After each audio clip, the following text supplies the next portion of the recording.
The last EXPRI the humans were never meant to wake up. On the world of Thalrune, in a sterile white lab beneath a violet sun, a dozen aliens of the Dravik Collective gathered around a containment chamber. Inside floated a human suspended in a clear nutrient gel, his chest slowly rising and falling. They called him Subject 27. The Dravik were master biologists, proud of their intellect and cold logic. They had dissected 1,000 species, charted genomes across the spiral arm, and declared life itself a solvable equation. Humanity had been captured during what they called the Lesser Expansion, a brief war that humans didn't even know they'd lost. Most of Earth's defense satellites were gone before the first signal reached Mars. The Dravik didn't destroy Earth. They didn't need to. They just wanted to understand. And so, they took samples. His mind is too chaotic, said researcher Varlik, a tall skeletal creature with a glass-like skull and 6 slow-blinking eyes. No logical pattern, no order of thought. It's like static. That is why they fail, replied senior analyst Rathuin, tapping his claws against a datapad. The human brain is a chemical accident to motion, clouding reason. It's no wonder their civilization collapsed so quickly. Varlik looked at the sleeping human, and yet, they built ships that reached other stars. They learned faster than most species evolve. Rathuin gave a slow, cold hum. Instinct, not intellect. A candle burning too hot.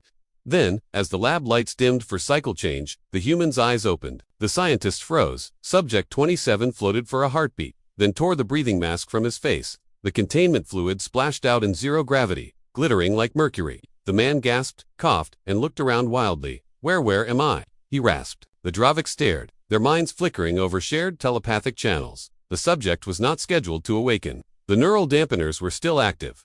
Sedate him, Rathuin ordered, but before the injector drones could move, the man's hands slammed against the glass. The lights flickered in, the containment field dropped. He stumbled out, naked and shaking, his breath fogging in the cold, his eyes locked on the nearest alien. You did this to us. The Dravik didn't understand his words, but they felt the heat in them. Rathuin reached into the mental network, preparing to override the human's motor functions. He'd done it 1,000 times before, and then something impossible happened. The human's mind pushed back. Every Dravik in the room screamed out with sound, but through the shared the human's thoughts poured into them like a storm. Memories, sounds, feelings under music, laughter, war, love, fire, loss, billions of sensory fragments. A child holding a sparkler. A soldier holding a dying friend. A rocket leaving Earth's gravity well. A mother singing a lullaby. A man whispering I love you before the airlock closes. The Dravik fell to their knees, overwhelmed. Their pristine mental lattice cracked under the weight of it. What? What is this? Gasped Varlik. The human looked up, eyes burning. That's called being alive. The containment alarms wailed. Rathuin struggled to form coherent thought. He is corrupting the network. All across the facility, other Dravik linked to the hive began to convulse.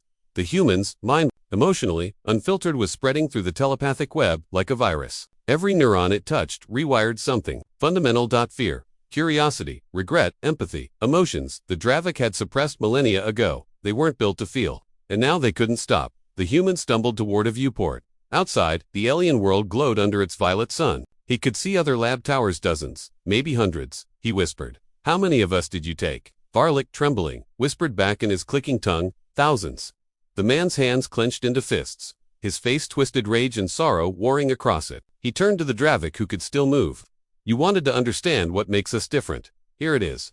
He pressed his hand against the wall. We feel we fall apart, and we get back up. We fight when logic says we shouldn't. We love when it hurts. That's what you can't cage. He closed his eyes and every mind in the hive saw what he saw. A memory of Earth. Blue skies. The sound of rain. Children playing in grass.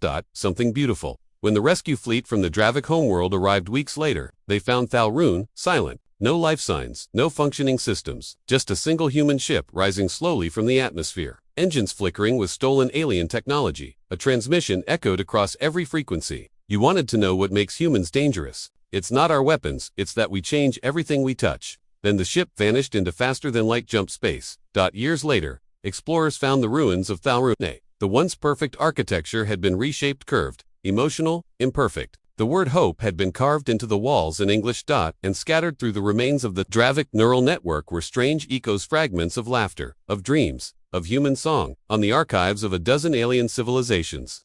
Historians still argue about what happened on Thalrune. Some say the humans infected the Dravik with madness. Others say they awakened them from it, but one line from the recovered transmission became a proverb across the stars. Never study a human. You might become one.